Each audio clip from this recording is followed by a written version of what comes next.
Welcome to Career English Lab, where we help international professionals communicate more clearly and confidently at work. And today we're diving into a topic that I genuinely wish I had mastered much earlier in my career: the art of asking for clarification without sounding confused or underprepared. Can I be honest about something that took me a long time to get over? For years, when I did not understand something in a meeting or a conversation at work, I did not ask. I just nodded. I would sit there thinking, I will figure it out later. Or worse, if I ask, they will think I'm not good enough to be here. And then I would spend the next 30 minutes trying to piece together what I had missed. And how often did you actually figure it out later accurately? Sometimes, but often I was working with incomplete information. And occasionally that led to real mistakes because I made assumptions about what had been said, and those assumptions were wrong. I remember one project where I misinterpreted a key deliverable, and we ended up wasting nearly a week of work simply because I was too afraid to ask a simple question at the beginning. That is such a common experience, and the painful irony is that asking for clarification, done well, doesn't make you look incompetent. It often makes you look more engaged, more thorough, and more professional than someone who nods along and hopes for the best. It's true. The fear of looking foolish can lead to actual foolish mistakes. Exactly. Silence in the face of confusion is often far more damaging than a smart, well-phrased question.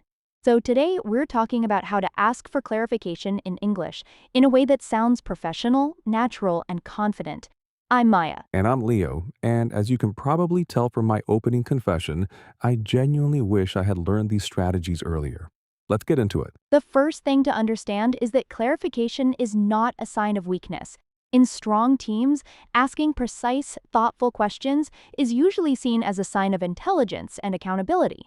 People who ask good questions are often trusted more because they show they care about accuracy, alignment, and outcomes. Which is the complete opposite of what a lot of people fear.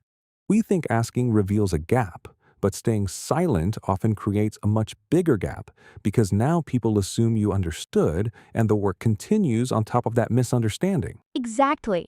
Think about it from the perspective of the person giving the information. Most people want to be understood. When you ask a clarifying question, you're not creating a problem. You're helping make sure the message lands correctly. So it's not only about protecting myself from mistakes, it's also about helping the team stay aligned. Precisely. The problem is asking in a way that sounds apologetic, vague, or as though you weren't listening. There's a big difference between saying, "Sorry, I'm confused, what do you mean?" and saying, "Just to make sure I understand correctly, are you saying that we should prioritize X over Y, even if that delays Z?" Those feel completely different, even though they're both asking for clarification. The first one broadcasts uncertainty. The second one signals that you were listening carefully, you processed the information, and you want to confirm your interpretation. That changes how people hear you. So the real skill is not only asking questions, it's asking them in a way that sounds deliberate. Exactly. I often think of it as moving from confusion language to precision language. Confusion language sounds like panic. Precision language sounds like thoughtful, professional communication. That's a really useful distinction. Let's start with the most common situation. Someone has explained something and you need more detail, or you want to make sure you understood the core point correctly. One of the best tools here is what I call the confirm and check structure. You start by briefly stating your current understanding, then you check it. For example, just to confirm, are you saying that the client wants the first draft by Thursday but the final version by Monday? Or, if I understand correctly, the main priority for this week is user testing rather than design revisions. That immediately sounds more confident because you're not starting from zero. Exactly. You're showing that you were listening. Other strong phrases in that category include, "I want to make sure I have this right. Just to clarify, does this mean that?" And, "Can I confirm that we are proceeding with?" These phrases help you sound composed rather than uncertain. They also buy you a second to think, which is incredibly useful in meetings. Yes, and that matters. What about when someone uses an acronym or technical term you do not know? Because that happens all the time, especially if you're new to a team or working in a specialized environment. Very common. The key is to name the term rather than saying, "I don't understand." For example, When you mention SOW, could you clarify what that covers in this specific context? Or when you refer to the onboarding flow, does that include the post sign up emails as well? You're not announcing a lack of knowledge, you're asking for context and scope. That sounds much senior, actually. Because it's precise. Another good example would be, could you clarify which KPI we're focusing on here? Or, when you say the platform needs to be production ready, what does that include from your perspective? Those questions are strategic. I like that. It turns the question into a sign of careful thinking instead of uncertainty. Exactly. Now let's move to another common situation. Sometimes you do understand the general point, but you miss one detail because someone spoke too quickly, the audio dropped, or the meeting moved fast. In those cases, the best structure is a partial repeat plus request. For example, you mentioned the timeline for phase 2. Could you say a bit more about the handover point? Or, I caught most of that, but I missed the final step. Could you repeat that part? So again, I'm showing that I followed most of it. I only need one piece clarified. Exactly, and that makes a huge difference. Compare that with just saying, sorry, what? The second one is natural in casual conversation, but in a professional setting, it can sound abrupt or careless. What about virtual meetings? I feel like this issue gets even worse on Zoom or Teams because audio cuts out, people speak over each other, and sometimes you're not even sure whether the problem was your connection. Virtual meetings absolutely make this harder. That's why it helps to acknowledge the medium when necessary. For example, I think the audio cut out briefly. Could you repeat the last point about the budget? Or, just to confirm for everyone on the call, did you say the deadline is Monday? That last one is especially useful because it makes your question sound useful for the whole group, not only for you. That's smart. It removes some of the self consciousness. Exactly. Another strong phrase is, I want to make sure I captured that accurately. It sounds calm and professional, especially in remote settings where misunderstandings are common.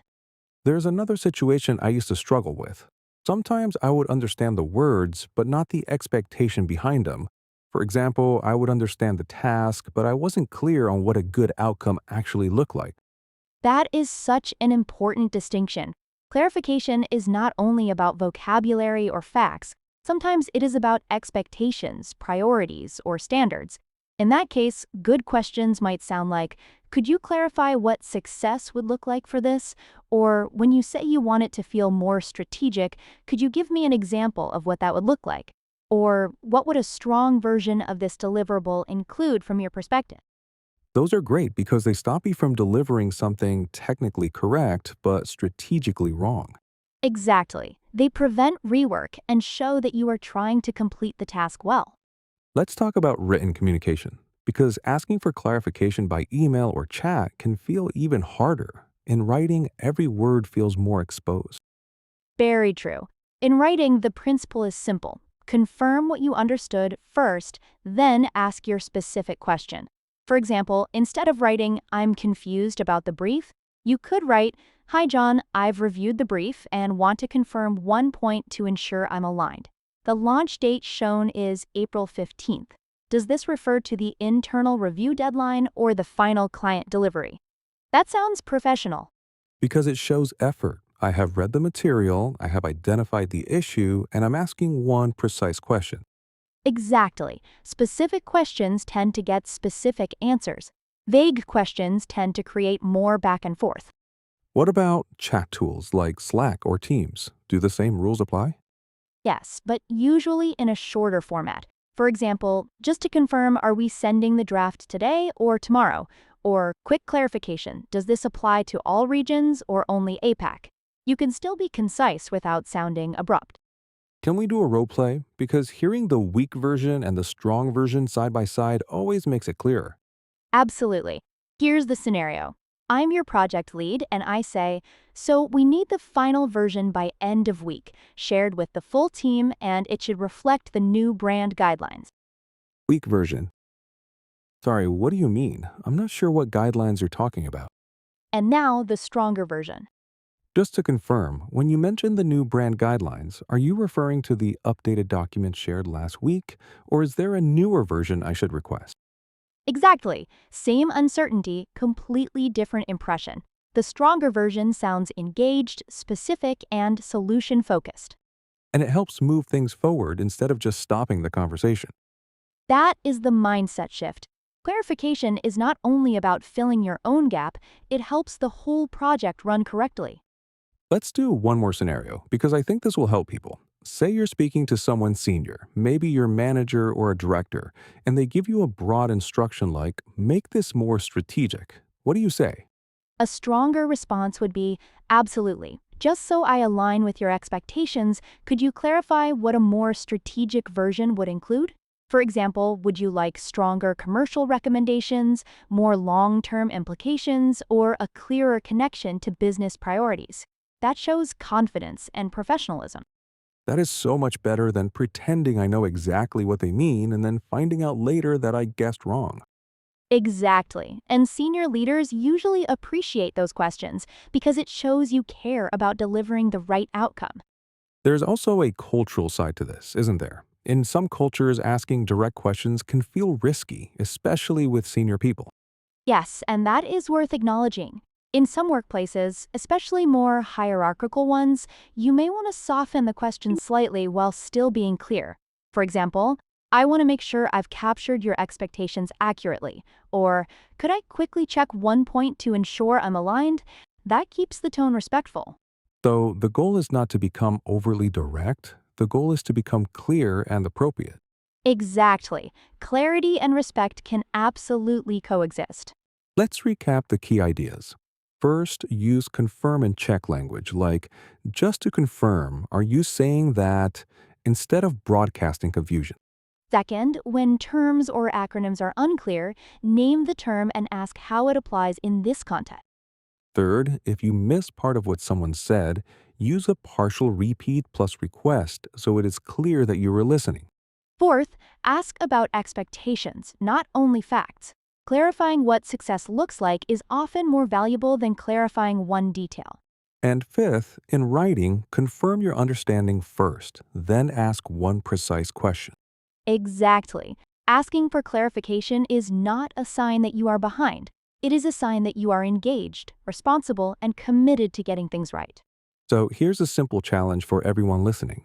In your next meeting, email, or chat, do not default to silence if something is unclear. Try one of these phrases and see how the conversation changes. And if this episode helped you, subscribe to Career English Lab and share it with someone who works in English every day. I'm Leo. And I'm Maya. See you in the lab.